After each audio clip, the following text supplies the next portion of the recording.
what really happened with your host, Mike Rivero. You're listening to the Republic Broadcasting Network, where you'll find out what the Fukushima's going on. And aloha, America. Welcome back to our show, hour number 3. Our phone lines are closed for this hour.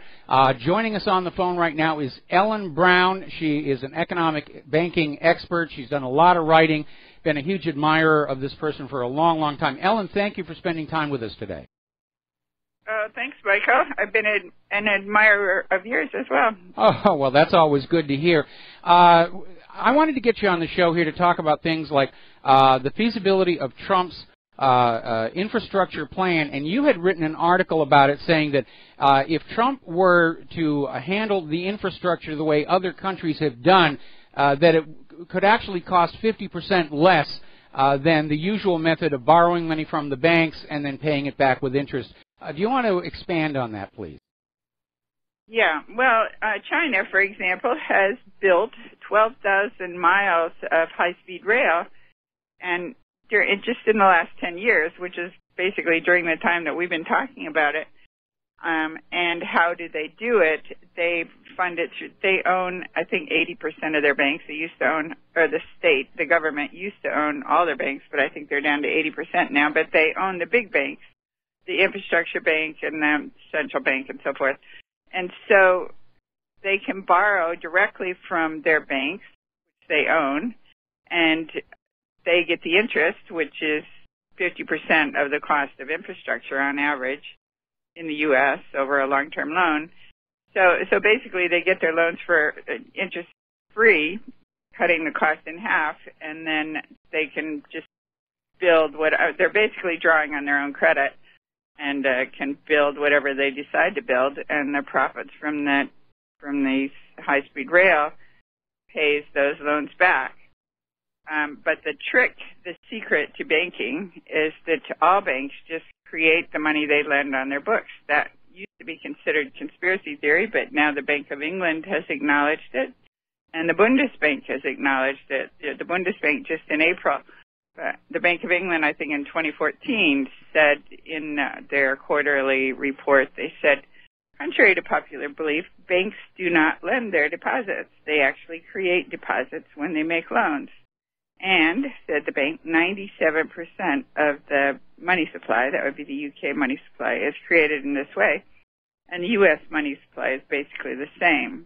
So if you own the bank, and the bank just issues that credit on its books, then basically the whole thing is free to you. I mean, in order to balance their books, when they joined the World Trade Organization, they had to agree to balance their books. So you have to theoretically get that money back. But obviously you don't have a lot of downside if you created it in the first place. And your own central bank has the power to money. Well, and the problem is that those who borrow the money are not free to simply create the money out of thin air to make the loan repayment. And, of course, there is that interest, which is money that never really existed in the first place, if you think about it. And that's why this system of banking is such a trap, because by design it creates more debt than money with which to pay the debt. But getting on back to the infrastructure, especially as it regards what Donald Trump wants to do. The way China does it, the loans do technically accrue interest, but that interest goes back to the government of China. And so basically they're getting their infrastructure funded for zero interest. They're basically just borrowing and repaying the cost of the infrastructure itself and nothing else over and above it. Now, Canada used to have that system, because the charter for the Bank of Canada, and the Bank of Canada is rather unique in that it is owned by the people of Canada, but the charter for the Bank of Canada declared that loans for government infrastructure development would be interest-free, but unfortunately that went away a while ago, and I think this had something to do with joining the World Trade Organization, where the government of Canada now goes to ordinary banks to borrow money for infrastructure that charge interest and then makes the Canadian people pay for that interest, even though interest-free loans are technically available from the Bank of Canada. And there was this lawsuit, the name of it is eluding me at the moment, that they were trying to basically go back to that system. It's brought by the Comer, which is the committee for monetary and economic reform. In 1974, as they allege, and I think they're right, I've written this too, in 1974, Canada joined the Basel Committee, which was part of the Bank for International Settlements. And the new rules under the Basel Committee, that was when we had stagflation going on, and this was blamed on governments printing money or borrowing from their own central banks, which created the money. So it was based on Milton Friedman's argument that inflation is always and everywhere a monetary phenomenon, which it isn't. I mean, he was saying that if you have inflation, it's always because the money supply has increased, but that's not true. At that time, there were other reasons why we had inflation. One was that Henry Kissinger apparently had negotiated a secret deal with the OPEC countries to sell their oil only in dollars, and Kissinger said, we will make you very rich. We are going to quadruple the price of oil. But in return, you will sell your oil only in U.S. dollars, and we will protect you militarily, protect the ruling families. So that was the beginning of, that was after U.S. had gone off the gold standard internationally when, in 1971, when Nixon closed the gold window and said, we're out, we've run out of gold, so no longer will your dollars be redeemable in gold. So the dollar plunged, and in order to regain its global reserve status, our State Department devised this plan to back it with oil, essentially. Yes, the petrodollar deal. So that quadrupled the price of oil. Sorry? I said the petrodollar deal, and they're still continuing that today. They're trying to make sure that all natural resources are traded only for U.S. dollars, because without that, there isn't a whole heck of a lot left holding our economy up. Well, yes, but I don't think that can be. I mean, obviously, the Chinese are selling the Chinese and the Russians are negotiating, et cetera. I don't think they can maintain that anymore. So that quadrupled the price of oil globally. And the countries that didn't have their own oil then had to borrow. So, of course, they had to borrow from U.S. banks because they needed U.S. dollars in order to buy their oil. So that drove up the price of everything. If the price of oil goes way up, that drives up prices and puts all these countries in debt. So that was one thing that caused inflation. Another was that labor was very strong then, and so the labor unions were demanding more wages, and that drove up the cost. And then the central banks preemptively trying to bring down inflation, raised interest rates. In 1980, Paul Volcker raised interest rates to 20%. So this is another cost of doing business. So that clearly would, it stopped the borrowing, which is what he intended to do, but it also drove up prices in the sense that, it would drive up the cost of manufacturing things. Yeah, so anyway, it does seem, pardon me for interrupting, and first of all, I have to do a shout-out now to our on-air affiliates who are just now rejoining our network, and our guest today is Ellen Brown. We're talking about banking, the economics of infrastructure development. We're going to be hitting a lot of other topics later in the hour. It is rather amazing when you look at modern commerce. It isn't just person with money trades money to person with product. It seems like credit lines and banking are just insinuated into every possible aspect of commerce between any two parties, and of course they're siphoning off a huge amount of the wealth generated by that commerce. Mm-hmm. And I think we're at to change the subject. I think we're at a cusp where that's all going to change, because with the development of these new financial technologies, blockchain specifically, you can make loans for free. You can do transactions for free. I mean, we don't really need those middlemen anymore. That's what I'm just now writing about, a banking revolution where we can be our own bankers. Once you understand that banks create the money they lend, then we could basically be creating our own money. Well, this is a pretty complicated subject, but anyway, using smart contracts, which are baked right into the blockchain.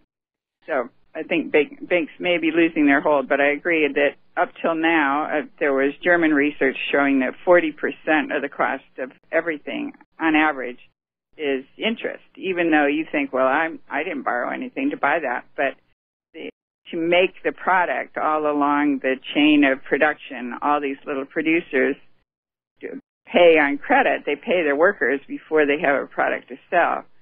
So they have all these costs. So they have a credit line, and then they borrow that money, and then they have to pay it back like 90 days net after the product sells. So you have all these little producers adding their interest onto the ultimate price tag. Boy, that I didn't even realize it was that high. 40%. That is astounding. Yeah.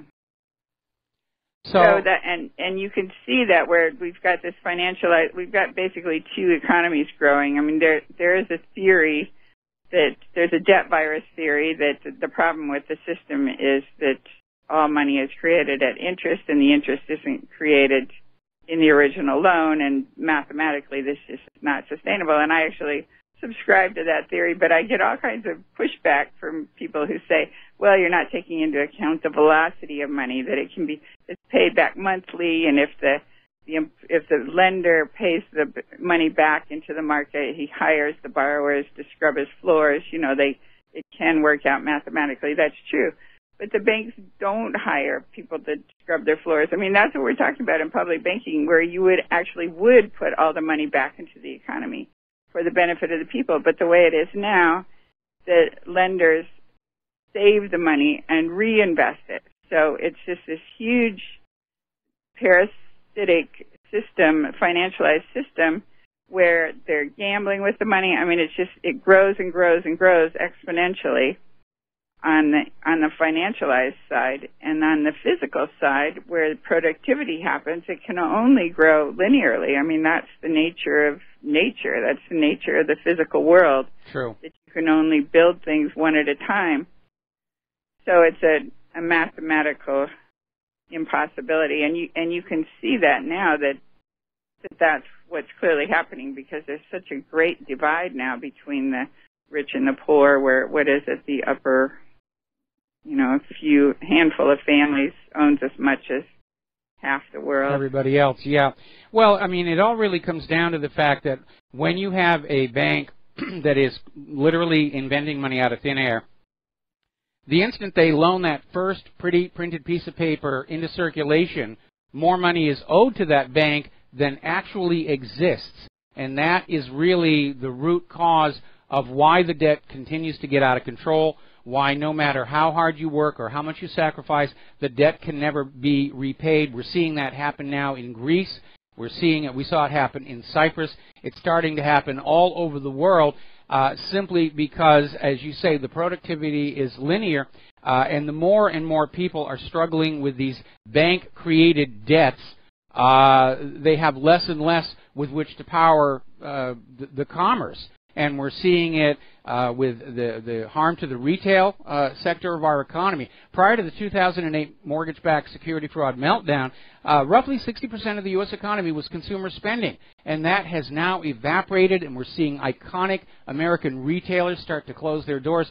Sears is about to go. Radio Shack is on the verge of going. Every day when I do this show, there's another retailer that has closed their doors. The shopping mall we have down here at the bottom of this hill on Oahu, they've got huge numbers of vacancies, and I admire the courage of people who will go on in there and try and start a business. But you look at some of them and you say, this is a business that would do well in good economic times, but they don't have a chance of surviving now. And when you have all the money concentrated up at the very top, the economy locks up. To have the economy working healthy, there's got to be a recycling machine that takes some of that wealth from the very top, pumps it back down to the bottom, so that workers, middle-class people, can trade their labor for decent wages and salaries, and then pump that money back on in to go to the malls and buy things, to go buy new cars, to go buy big-screen TVs and keep the system going. But unfortunately, our system has evolved away from capitalism years ago, and it is now very heavily fascistic. And it is literally designed where all the real wealth is being drawn up to the very, very top and not allowed to come on back down for commerce, for rebuilding. And we're seeing the effects every day. But unfortunately, the people who own these banks, the people who are at the top of these financial corporations, they're money junkies. They're literally addicted to wealth. No matter how much they make, it's not going to be enough. They need that rush the next day. And like addicts of cocaine or heroin or meth or anything else, they literally are oblivious to the damage their addiction is doing to those around them. And that is really a big part of the problem we're dealing with.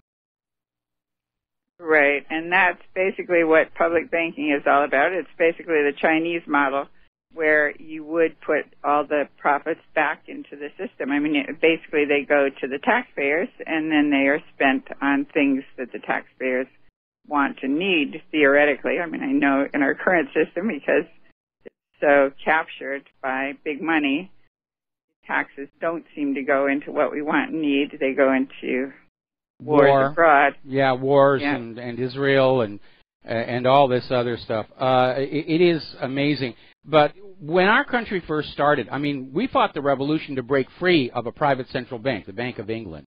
And the nation started with a very simple economic model that I think is very close to what is being proposed by the public banking movement. And that was that in the case of the Founding Fathers, the government created the money, spent it into circulation, interest-free. It flowed through commerce without accruing interest, and then was simply taxed back at the end of the cycle in the exact same amount to balance the books and close the whole thing off. And it's a stable system, and it worked for the country, and it worked for, more importantly, the people of the country. And almost immediately, those private central banking families in Europe came on in and said, we can't let that stick around. People will get bad ideas about running the economy. And so we had the first and second banks of the United States, and now we've got the Federal Reserve. Agreed. Well, you do hear people say that the problem with the government-issued currency was that it did inflate in the northern colonies, and that was allegedly King George's reason for saying that the colonies couldn't print their own money, their own paper script. But the reason it inflated was that it was a lot easier then to issue the money. I mean, it was very difficult to figure out. You say, like, bring it all back in taxes or bring it back a proportionate amount in taxes. But then you had all these frontiersmen, and, you didn't have this kind of bookkeeping that you have today where you could track people down. So it was very hard to get it back in the form of taxes. But today, it would actually be possible you could just shave it right off every transaction. I've heard these proposals for a financial transaction tax, where the tax would come right off the trade. In other words, you don't even have to send it in as income taxes. It's just, say, these 0.1% financial transaction tax proposals.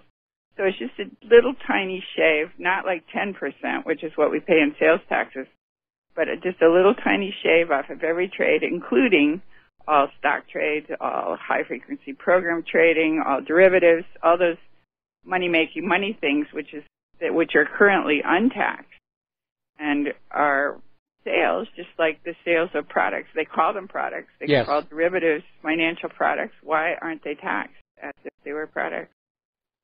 Well, again, because we've gone down the road to economic fascism, where the tax burden is always shifted away from the extremely wealthy and placed onto the poor. But again, we need to rebalance the system. And again, whatever system that you're using, the problem gets to be when the government itself starts getting greedier and greedier to fund wars, and whatever tax system is in place, they will start to abuse it and take more and more from the people. We're going to take a break for commercials for 3 minutes. We'll be back with Ellen Brown after these few words. And aloha, America. Welcome back to our show. We're talking with Ellen Brown, who's an author, economic banking expert, a proponent of public banking. where we break free of these privately owned central banks that prey on us all. We're going to go ahead and open the phone lines. If any of you have a question for Ellen Brown, and please keep it on topic, 800-313-9443. Now, the reality is that back when the United States was first founded, there wasn't, in fact, any kind of a personal income tax. As you pointed out, it would be impractical with all the people out on the frontier. But the government did collect taxes very simply by taxing the points of business. And they were able to basically fund themselves that way. But again, there was no restriction on inflation because it was all printed money. And one of the reasons when the colonies won the revolution and they set up the United States, they wanted a currency system that was based on a commodity of known recognized value. And that's why our monetary system was originally based on physical metals. Those coins they were putting on out, the coins weren't the money. The metal in the coin was the money, and there was some additional metal for durability and strength. And the paper notes were not money. They were merely claim checks for the coins so that you wouldn't get weighted down with too many of them. Sadly, we have lost that system, and it is all fairy tale money now. And modern banking is not a science. It's run like a religion. It's a bunch of arbitrary rules created by the bankers for you to believe in that bring great benefit to them. So getting us on back to the present day, it does seem like the system is spiraling out of control right now, that they can't get it back into some kind of a balance. And we're hearing all of these financial experts saying there's got to be some kind of a major correction, event, crash coming on. We know right now that the Federal Reserve is literally creating more fairy tale money to basically pour into the Wall Street to try and keep things looking good. But anybody walking along the streets of our country, looking at the retail vacancies, the cracked pavement, the homeless problem, they understand something has really gone wrong with our economy here, and we do need to address it. And we may be coming up on such a significant economic upheaval that it will see the end of enslavement to private central banks and the rise of public banking, or possibly a more responsible, balanced form of banking that really serves the nation rather than acts as another privatized for-profit venture for the money addicts. Yeah, agreed. And actually, banking is one place where you actually could have a public-private arrangement, as in North Dakota, where the Bank of North Dakota basically serves as the central bank for the state, and then they partner with the local banks, which are private, and the local banks go out and find the customers, negotiate the deal, but the Bank of North Dakota comes in and buys down the loan, participates in the loan, helps with capitalization, helps with liquidity, and allows these local banks to take on loans that they couldn't otherwise take on. Okay, so we actually have a caller on the line who wants to talk about the Bank of North Dakota. Rick in Arizona, are you there? Rick in Arizona. The Bank of North Dakota was basically a farmer rebellion. That's how it started. But don't you still have the same problem? Unless you get rid of the Federal Reserve note, I mean, as soon as the stuff starts to catch fire, they're going to crush it. I mean, the Bank of North Dakota is unique.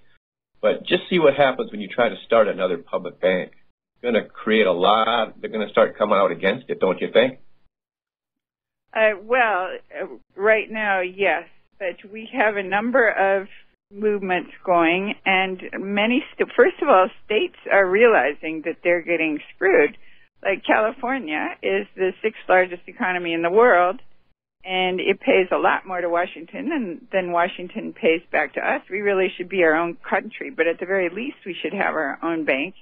And once they get it, once legislators get it, that this is a way out of their debt problems, then they do get more adventurous. So we have a number of legislators now who are backing this idea. Kind of have to get all your ducks in a row, before you go out there and play your hand. But I'm hopeful. I think the governor, the lead candidate for governor in New Jersey is making a state bank the basis of his platform. Ellen, I'm going to have to put you on a pause here. We got to take another commercial break. They're kind of oddly spaced in the show. Rick, stay on the line. We're going to come on back with Rick and Ellen after these few words. Aloha, America. Welcome back to the show. We're talking with Ellen Brown, and we're also talking with Rick in Arizona about the Bank of North Dakota, which is a very good example of how you can have a bank that actually works to support the state and the people rather than simply make the bank owners very, very rich. And before I turn the microphone back on over to you, yes, you're going to see a lot of opposition from the private central banks to anything that appears to cut into their power and authority.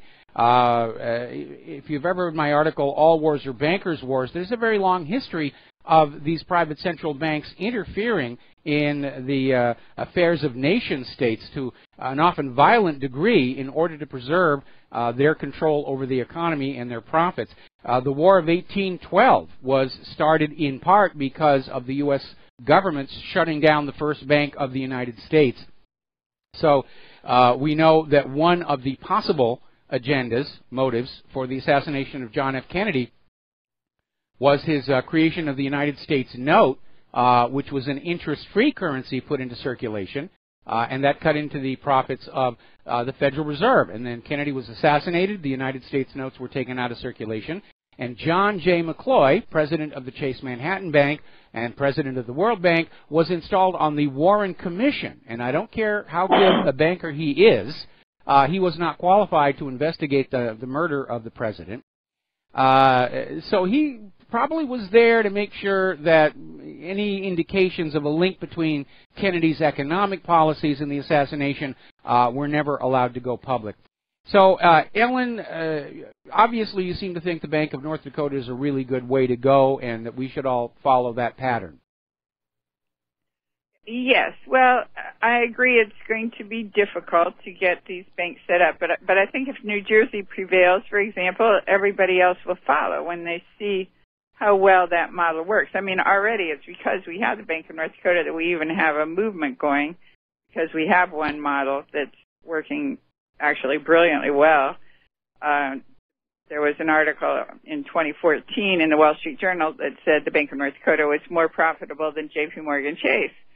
But that article attributed it to oil, but we've had an oil bust for the last over 2 years, and North Dakota itself was really struggling, but the Bank of North Dakota every year has reported record profits greater than the last for the last 15 years.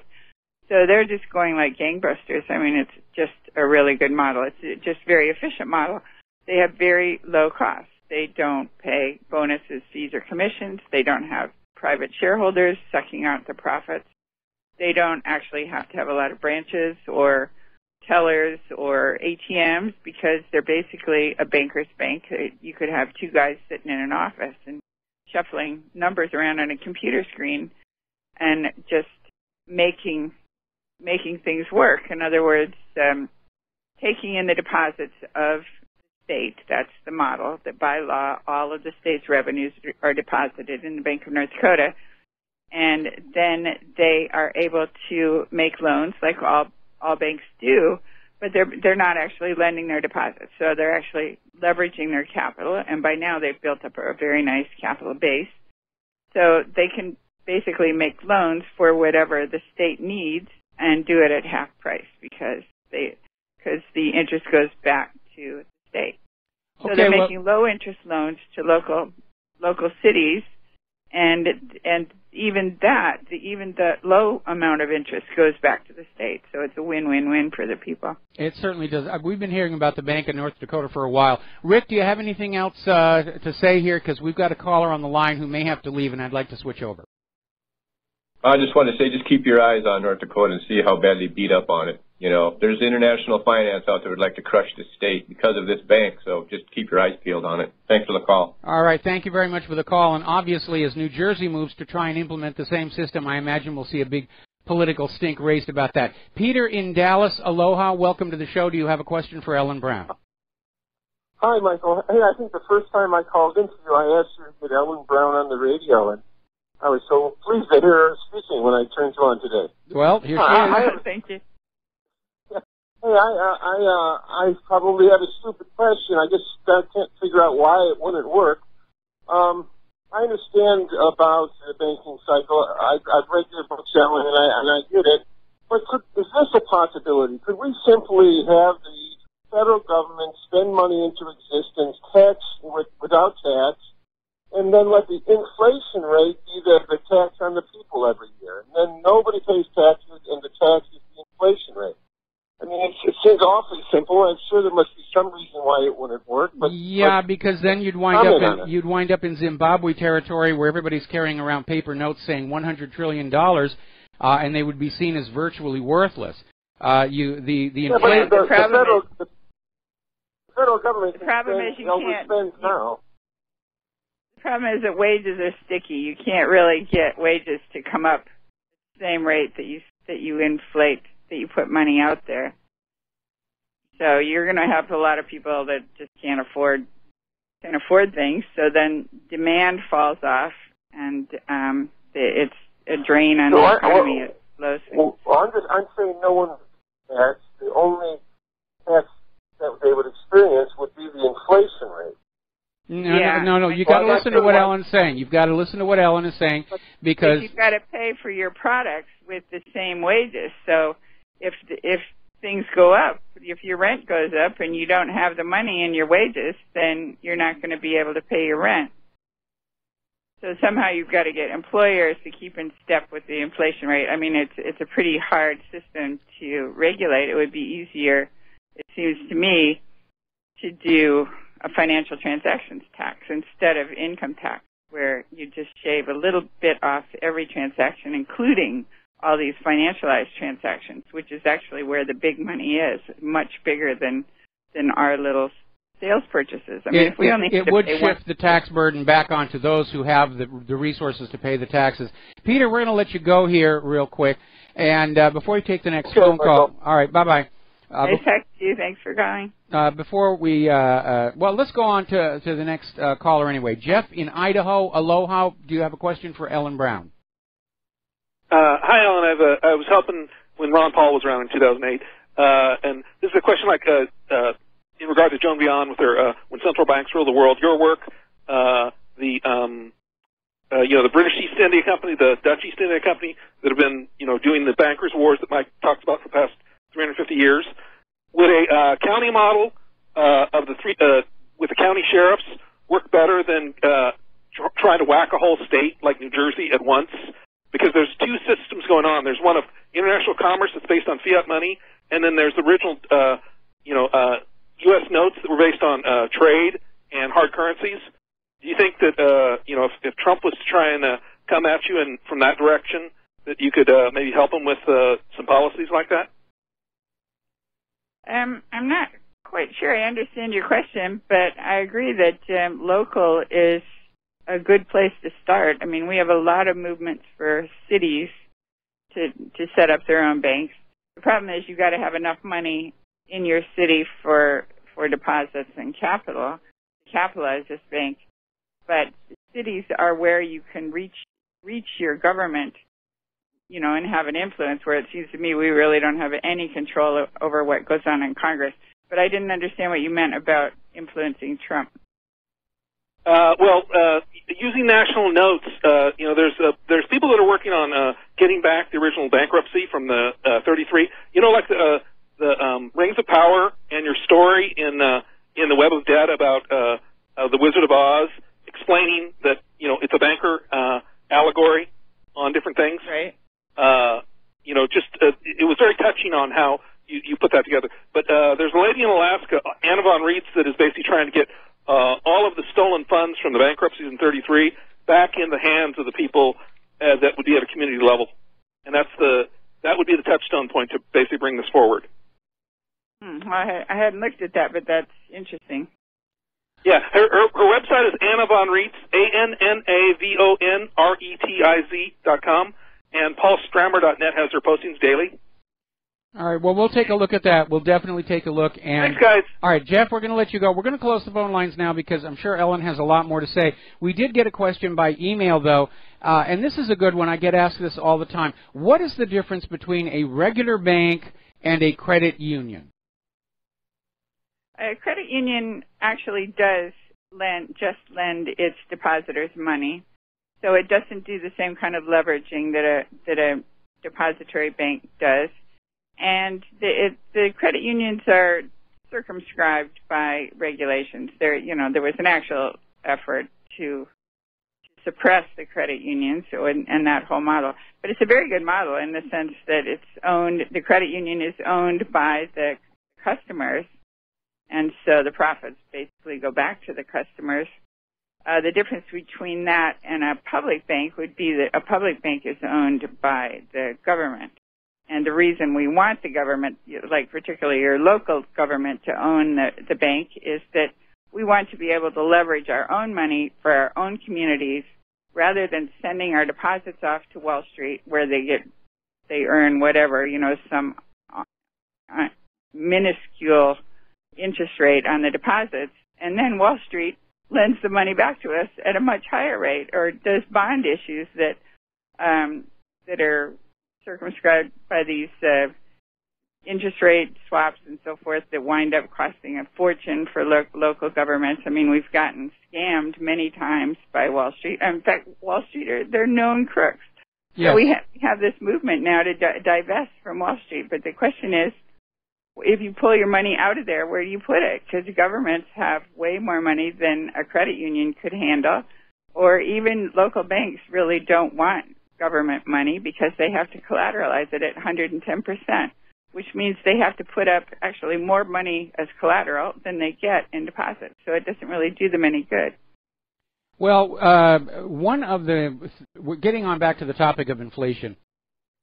One of the alarming things that happened, I think this was about 10 years ago, is that the U.S. government stopped issuing what was called the M3 aggregate indicator. And this was very simply a calculation of how much currency was in circulation at the time, and it was relied on as being a solid indicator of the rate of inflation. And then all of a sudden that is now being withheld.